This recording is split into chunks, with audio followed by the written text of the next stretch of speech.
Good evening from the National Weather Service office in Lake Charles. I'm meteorologist Donald Jones, and this is your weather briefing for Monday, June 19th, on what is now potential tropical cyclone number 3. Now, we do have tropical storm watches and warnings in effect for the area, so let's go ahead and jump right into it. And those watches and warnings are in effect because we are anticipating that this potential tropical cyclone will become a tropical storm sometime within the next 24 hours or so. Now, the tropical storm watch extends from High Island, Texas to Intracoastal City, Louisiana, while the tropical storm warning is in effect from Intracoastal City eastward through southeast Louisiana. Now, the primary threats, as we've been advertising for the last day or two with this storm, are going to be heavy rain primarily, along with some gusty winds and above normal tides. Here's the latest projected path for potential tropical cyclone number 3. And you can see as of this afternoon, the center of circulation, at least as best as we can determine it to be, is somewhere right in the middle of the Gulf of Mexico. And it is forecast to gradually drift to the northwest over the next 24 to 48 hours, reaching tropical storm status within the next 24, before eventually making landfall somewhere along the southwestern coast of Louisiana Wednesday afternoon into Wednesday evening. Taking a look at the potential tropical cyclone on infrared satellite imagery this afternoon, you can see it's still very ill-defined, and it's very difficult to determine exactly where the center of circulation is. At this point, it appears that the center of circulation could be anywhere within this yellow circle here. Now, Hurricane Hunter aircraft have been dispatched out to the storm this afternoon and are currently investigating the system, so hopefully they'll be able to determine exactly where the center of circulation is, and that'll give us, as well as computer models, better idea of where the storm will eventually wind up.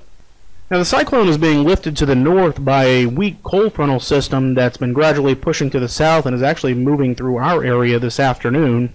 That cold front is kind of acting almost as a weak magnet, slowly pulling the storm to the north. And you can see by tomorrow the storm gradually continues to the north as that cold front kind of stays right where it's at.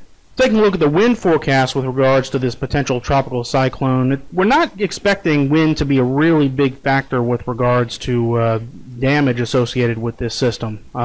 Generally, tropical storm force winds of 40 to 45 miles per hour is expected, with gusts of 55 to 60 miles per hour possible. Now, this could cause some scattered power outages, especially with weak tree limbs being knocked down, but real significant damage is not anticipated at this time. This graphic shows the probability of seeing tropical storm force winds in any given area over the next 5 days, and you can see most of southwest Louisiana and southeast Texas are in the 20 to 40% range, which is fairly high considering most of the time our threat for tropical storm force winds are 0. So tropical storm force winds are definitely something we will have the potential to be dealing with here over the next couple of days. Now, this is a look at the earliest reasonable time of arrival for those tropical storm force winds. Now, this is kind of the worst case scenario as far as timing. This is about as early as the tropical storm force winds are going to arrive. This doesn't necessarily mean that this is exactly when the tropical storm force winds will begin. It's more just the earliest that they could possibly begin. And as you can see, we're looking at, for our southwest Louisiana areas, anywhere from about 2 to 8 p.m. on Tuesday. Again, this is the earliest possible onset, so it's not going to occur before that. And chances are it's probably going to be more late Tuesday night into Wednesday before we actually start seeing those tropical storm force winds.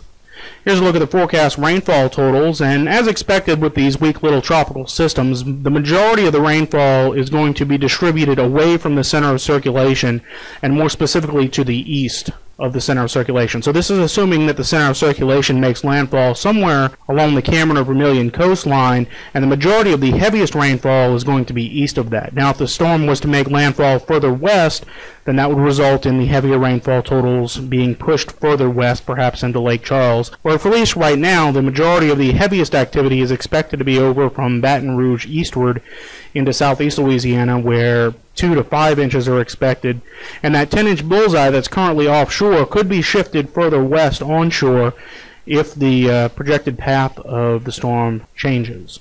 So this is a look at the threat overview. Right now, the largest threat is going to be for rainfall and flash flooding. There will be a threat, albeit fairly low, of some minor storm surge, as well as that minor threat of some winds in the 45 to 50 mile per hour range. While the tornado threat is not 0, it is very low at this point. As with any landfalling tropical cyclone, there is the potential for a quick spin-up tornado, but at least at this point, that likelihood is very low. Also notice on the bottom right-hand side of this graphic we have our confidence level, and given the ill-formed nature of this storm, our confidence in terms of both intensity and direction is very low at this time. So to summarize, we have a potential tropical cyclone 3 that could become a tropical storm within the next 24 hours. Tropical storm watches are in effect from High Island, Texas to Intracoastal City, Louisiana, with tropical storm warnings in effect from Intracoastal City eastward. Again, heavy rains, gusty winds, and above normal tides are going to be the main threat with this system. Finally, taking a quick look out in the eastern Caribbean, and the tropical cyclone out there has reached tropical storm status and has been given the designation Tropical Storm Bret. It's going to begin interacting with the coast of South America here shortly and isn't expected to last more than just a couple of days before it eventually dissipates. It's not going to be a threat to our area, but it did take the B-name storm Bret, so if the potential tropical cyclone in the Gulf does develop, it would be given the C name, which will be Cindy. We'll continue to provide updates on these tropical systems as long as the threat remains. Our next briefing is scheduled for tomorrow morning sometime, so be on the lookout for that. Have a great evening.